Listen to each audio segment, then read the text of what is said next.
Is Israeli Prime Minister Benjamin Netanyahu in trouble going into the fall elections because of how Israelis feel about the Iran nuclear deal that was just negotiated by Vice President J.D. Vance and U.S. President Donald Trump, signed by him? Hi, this is Joel Rosenberg in Jerusalem with an All Israel News update. Look, President Trump and Vice President Vance have had very harsh things to say about Netanyahu recently. And President Trump has dropped F-bomb after F-bomb, criticizing how Prime Minister Netanyahu has been handling the Iran issue and Hezbollah, the Iranian terror army in Lebanon. Trump has been furious that Netanyahu wanted to keep fighting against Hezbollah when Trump and Vance were trying to ratchet this thing down and bring a ceasefire both in Iran and the Gulf and in Lebanon.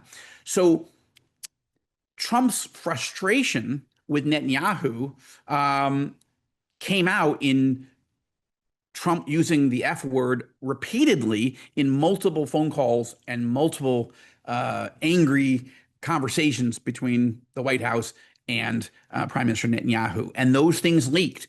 And when Trump was directly asked by a New York Post columnist on camera, on the record, did you really say these things? Trump confirmed that he had. He said he wasn't angry at Netanyahu, but that he has been perturbed, was the word that he used, frustrated with Netanyahu.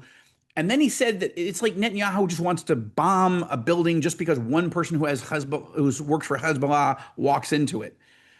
Okay, that's not true. Israel is bombing actual headquarters and command centers and frontline missile sites and so forth of Hezbollah because we're being attacked.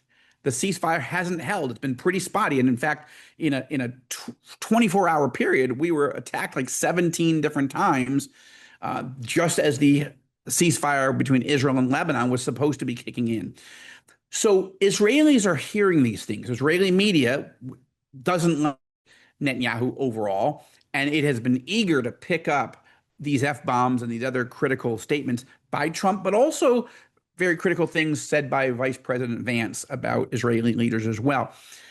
Plus, the Israeli people are fearing that Trump is not going to be tough enough as tough in the negotiating room as he's been on the battlefield. Trump has accomplished a great deal of tremendous damage against the Iranian regime, but the MOU, the Iran deal that Vance negotiated, does not look good.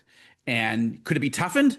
I hope so. It can be in the next 60 days or so, but right now it is empty of all of the things that Israelis were expecting, like Iran committing to an unconditional surrender, and the word missile isn't mentioned in the MOU, and terrorism isn't mentioned. Preventing Iran from funding and arming terrorists. No mention of Iran not being allowed to enrich uranium or having to give up all its enriched uranium.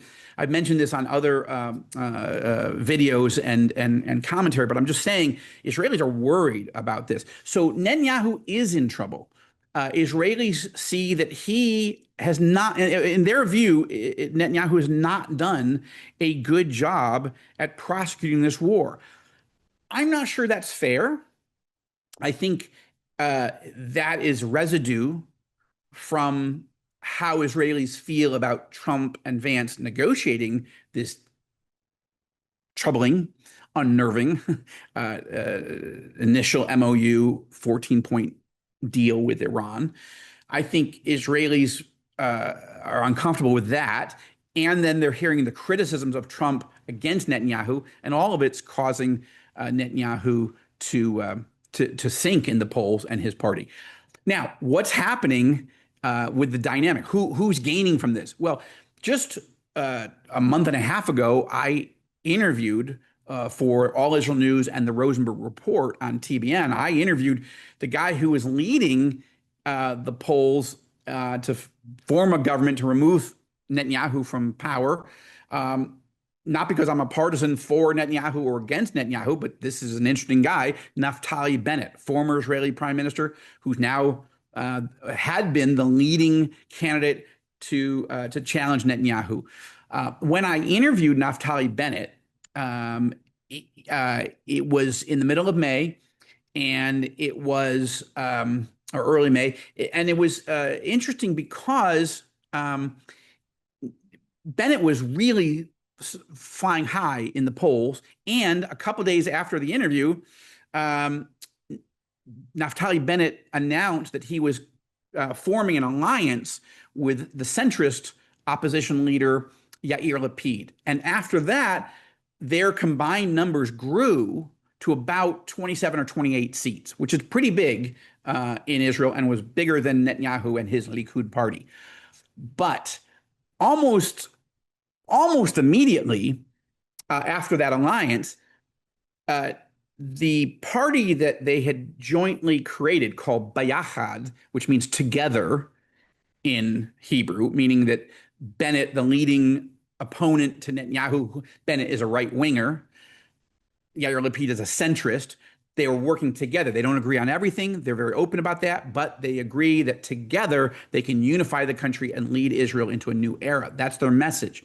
But what happened? Almost immediately, they started bleeding votes away from this Together party. And where did they go? They went to a party run by a former chief of staff of the Israeli Defense Forces named Gadi Eisenkot. Now, I've met Gadi. I've spent time talking to him. I'm intrigued with him. I haven't formally interviewed him yet. I look forward to doing that. But what's interesting is Gadi Eisenkot he has served in the parliament, and he has served in a cabinet position, even in the war cabinet of Netanyahu a few years ago. But then he broke with Netanyahu, and people see Eisenkot as maybe, I mean, people on the right wing and people who liked Bennett, but they didn't seem to like Bennett making an alliance with the centrist politician Yair Lapid. So week after week, some of Bennett's votes, some Bennett and Lapid's votes, they started sort of bleeding out, as it were, over to the Yashar party. Yashar means straight in Hebrew. Gadi Eisenkot runs that party. And now what has happened? The lines have crossed. Gadi Eisenkot and his Yashar party are leading, and Bennett and Lapid are dropping. And now it's starting to look like, well, would Naftali Bennett, if the elections were held today, would Naftali Bennett be even the opposition's choice to be the next prime minister, or would they go with Gadi Eisenkot? Gadi Eisenkot is very impressive as a military leader, and he's obviously rising in the polls. But I just want to tell you, just as a political analyst, we don't take positions on who should be the next prime minister or not. But you need to know, Gadi Eisenkot has never served as the prime minister. He's not served as the defense minister. He's not served as the education minister or finance minister or anything else. Naftali Bennett has. Naftali Bennett was the prime minister a few years ago, and Yair Lapid was briefly a prime minister also. Naftali Bennett was the defense minister, and Naftali Bennett was the education minister. So Bennett's case is that, look, I love Gadi Eisenkot. We're friends. I want to work together. But the person who has the most experience to actually lead Israel forward and has been in all these key positions on foreign and domestic issues, foreign and national security policy, military policy, but also domestic policy to get Israel moving again economically. He was an economy minister also, Naftali Bennett was. Gadi Eisenkot has not done any of those things.